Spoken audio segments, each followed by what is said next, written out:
අයිබෝවන් සුබ දවසක් කියලා ප්‍රාර්ථනා කරනවා අපේ ගෙදර YouTube නාලිකාව නරඹන ඔබ සියලු දෙනාම. වෙනද වගේම අපි අපේ ගෙදර YouTube නාලිකාවෙන් කතා බහ කරන්නේ වාස්තු දෝෂ සහ ඔබේ නිවාස සම්බන්ධව තියෙන කාරණා පිළිබඳව. අදත් අපි ඒ වගේම කතා බහකට තමයි සූදානම් වෙන්නේ. අපි හැමෝටම නිවසක් ඉදිකිරීමේ සිහිනයක් තියෙනවානේ. ඒ නිවස ඉදි කරන්න කලින් අපි හැමෝම බලන්නේ කොහොමද මේ සැලැස්මකට අනුව අපි නිවස ඉදි කරන්න කියන කාරණාව. කොහෙද මේ නිවසේ කාමර පිහිටන්න ඕනේ, ඊළඟට සාලය කොහෙද පිහිටන්න ඕනේ, මේ කියන කරුණු කාරණා කීපයක් පිළිබඳව අපි සැලකිලිමත් වෙනවා. අද කතා බහ කරන්න සූදානම් වෙන්නේ මේ නිවසක් ඉදි කරන්න පටන් ගන්න තැන ඉඳන් කොහොමද මේ කරුණු කාරණා එකිනෙක ගලා යන්නේ කියන කාරණාව සම්බන්ධයෙන්. ඒ කතා බහට අපිත් එක්ක එකතු වෙනවා ප්‍රවීණ ජ්‍යොතිෂවේදී සුදත් රෝහණ මහත්මයා. අපි ඔබතුමන්ව ආයුබෝවන් කියලා අපේ වැඩසටහන පිළිගන්නවා. ඔබට සංදි වේදනා තියෙනවද? ඇඟපත රිදෙනවද? කොන්ද කැක්කුම් තියෙනවද? ආතරයිටිස් වගේ රෝගී තත්ත්වයන් තියෙනවද? මේ ආදී සියලුම වාත වේදනා නැත්තරම නැති කරලා සියලුම වේදනා වලට තිත තියන්න පුළුවන් නිෂ්පාදනයක් තමයි මේ අද රැඟ වෙලා තියෙන්නේ. මේ අෂ්ටාදී ආරෝග්‍ය වෙතින් හඳුන්වා දෙන ස්වභාවික අමුද්‍රව්‍ය වලින් පමණක් නිෂ්පාදනය කරන pain relief oil එක. අදම රුපියල් 4200ක් වගේ මුදලකට ඔබේ නිවසටම ඩිලිවරි ගාස්තු නැතුව ගෙන්වා ගන්න. ඇනවුමක් දාන්න. සුදත් මහත්මයා දැන් කවුරු හරි කෙනෙක් අපේ ගෙදර YouTube නාලිකාව නරඹන ප්‍රේක්ෂකයෙක් ඉන්න පුළුවන් නිවසක් ඉදිකිරීමේ බලාපොරොත්තු වෙයි. එතකොට අපිට මූලිකවම වැදගත් වෙන කාරණාවක්නේ නිවාස සැලැස්ම කියන කාරණාව. හැබැයි අද වෙද්දී නිවාස සැලසුම් අඳින පිරිසකුත් ඉන්නවා. හැබැයි ඔවුන් ළඟ ජ්‍යොතිෂ පිළිබඳ දැනුමක් තියනවද කියන කාරණාව සම්බන්ධයෙන් ගැටලුවකුත් තියෙනවා. අපි මේ පිළිබඳව කතා බහ කරමු. අයිබෝවන් සුබත් වේවා.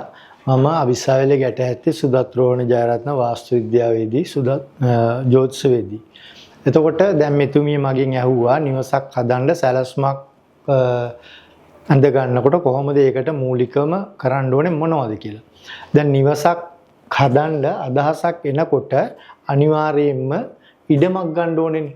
ඒතර මේ ඉඩම ගන්න තැන ඉඳන්ම මේ දන්න හොඳ පළපුරුදු වාස්තු විද්‍යා කවුරුද සම්බන්ධයෙන් දන්න කෙනෙක් ගෙන්නලා අනිවාර්යෙන් ඉඩම පරීක්ෂා කරව ගන්න ඕනේ. මොකද මේ අපි ඉඩමට එන පාරේ ඉඳන් බලන්න ඕනේ කොහොමද ගෙට තියෙන උළුවහුව වෙන්නේ, කොහොමද ගේ දිශා ගත වෙන්නේ කොහොමද කියලා. මේක අනිවාර්යයෙන්ම කරන්න ඕනේ මූලිකම දෙයක්. ඒතකොට ගොඩක් කට්ටිය කරන්නේ මුලින්ම ඉඩමක් ඔය කොහෙන් හරි හොයා ගන්නවා. ඊට පස්සේ ඉතින් ඔය කාට හරි කියලා මුකුත් සැලැස්මකුත් හදලා ගේ හදන්න පටන් අරන් ගේ වැඩ හිර වුණාට පස්සේ අපිට කතා කරලා කියනවා. එතකොටත් අපිට කරන්න දෙයක්වත් නැහැ. මුලින් ඉඳන්ම අර විදියට කරනවා නම් අනිවාර්යයෙන්ම මේවට මූලික සල්ලි යනවා. මොකද ගෙයක් හදනවා සහ කසාදයක් බඳිනවා කියන්නේ එකපාරයිනේ, දෙකක් නැහැනේ. ඒකින්ද මේකට සල්ලි ගියාට කරන්න දෙයක් නැහැ. වැඩේ හරියට කරනවා නම් ඒ අනුව ඒ පිළිවෙල තමයි මම මේ කියලා දෙන්නේ. දැන් මුලින්ම අපි කරන්න ඕනේ ඉඩමකට ගිහිල්ලා මේ වාස්තු විද්‍යා ඒ ශිල්පියෙක් ගෙන්නලා එයාට කියලා බලන්න ඕනේ මෙයාට මේ ගේ හිමිද, එයාට උරුමද කියලා එයාගේ කර්මය අනුව. එතකොට තට්ටු දෙකේ ගයක් තුනේ ගයක් වගේ හදන්න යනවා බලන්න මෙයාට තට්ටු දෙකේ තුනේ ගෙවලුත් ලැබීමක් තියද බලලා ඔක්කොම ඉවරලා එයාගේ වෙලාවත් ඔක්කොම බලලා එතකොට ගේ ගෘහ මූලිකයා ඒ ගෙදර හදන කට්ටිය කියන්න ඕනේ මහත්තයා එහෙනම් මේ ඉඩම හොඳ නම් අපිට මේකට ගැලපෙන්න ප්ලෑනක් ඇඳ ගන්න ඕනේ. ගොඩක් වෙලාවට ප්ලෑන් අඳින අයත් ඉන්නවා එහෙම. නැත්තම් එයාට කියලා අනිවාර්යෙන් කටු සටහනක් ඇඳ ගන්න ඕනේ.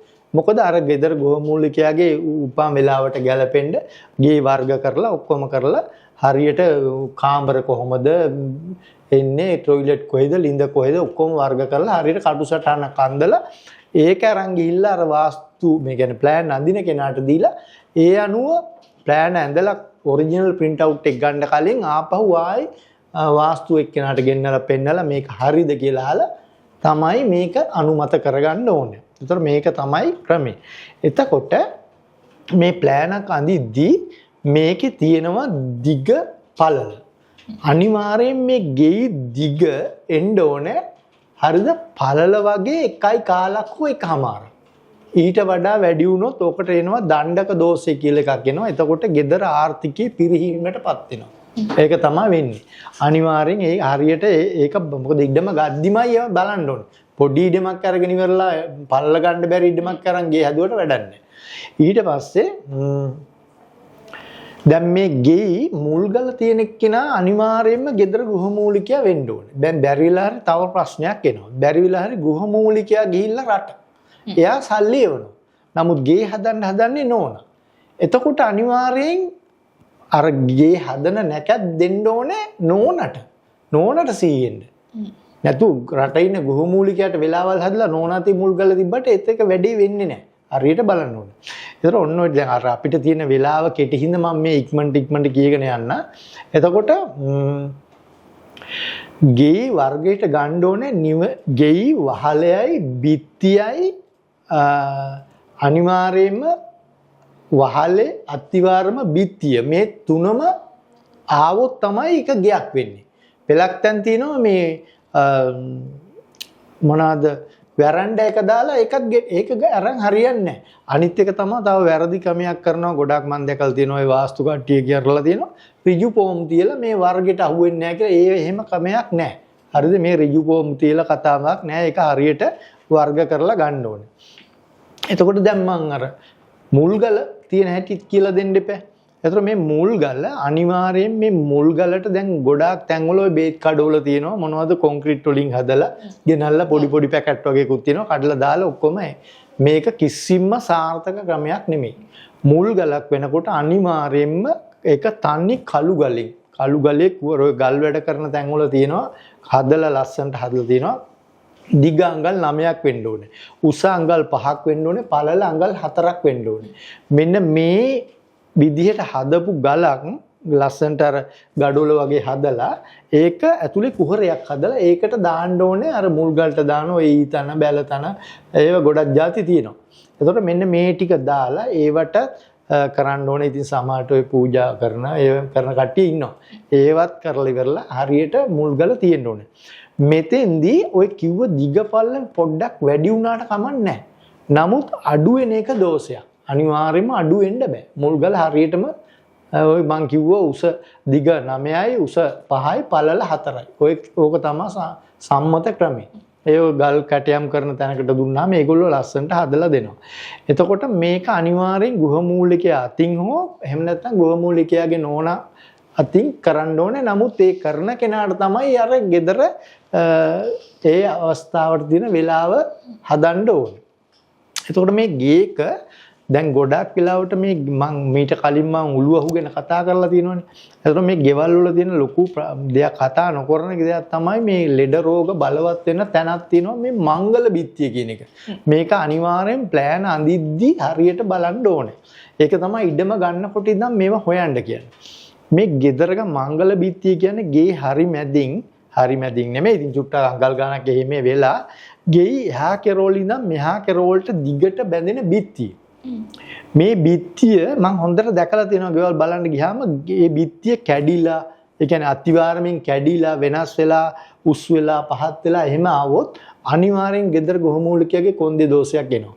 කොඳුනාරටි ප්‍රශ්නයක් එනවමයි. හරිද? එතනින් ගියාම මම තව හොඳට බලලා තියෙනවා මේ මංගල බිත්තිය හරියට ගෙයි හරි මැදට ඒ කියන්නේ බ්‍රහ්මපාදයට අහු වුණොත් අනිවාර්යෙන් එක්ක පිළිකාවක් එක්ක අකුගඩු අමාරුවක් ඒ කියන්නේ මොනවා හරි සුව නොවන රෝගයක් අනිවාර්යෙන්ම එනවා. මම බලපු ගෙවල් 10ක 12ක එක හම්බෙලා තියෙනවා. මොනම හේතුවක් නිසාවත් මේ මංගල බිත්තියට බාත් รู ම් එක නම් අහුවෙන්නම දෙන්න එපා. ඒක අතිම් මාරක දෝෂයක්. මංගල බිත්තියට අහුවෙන්නම ගන්න හොඳ නැහැ. ඒක හොඳ ඔය මං කිව්වේ බලවත්ම ඒවා.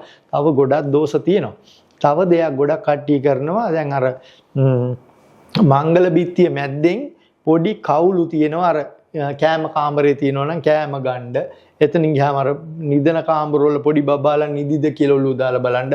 එහෙම නැත්නම් දොරවල් උළුවව නැතුව ආච් තියෙනවා. මේකත් අන්තිම නරකයි. අනිවාර්යෙන් ඒ වගේ ගෙවල් වල හරියට කරදර ප්‍රශ්න වැඩි.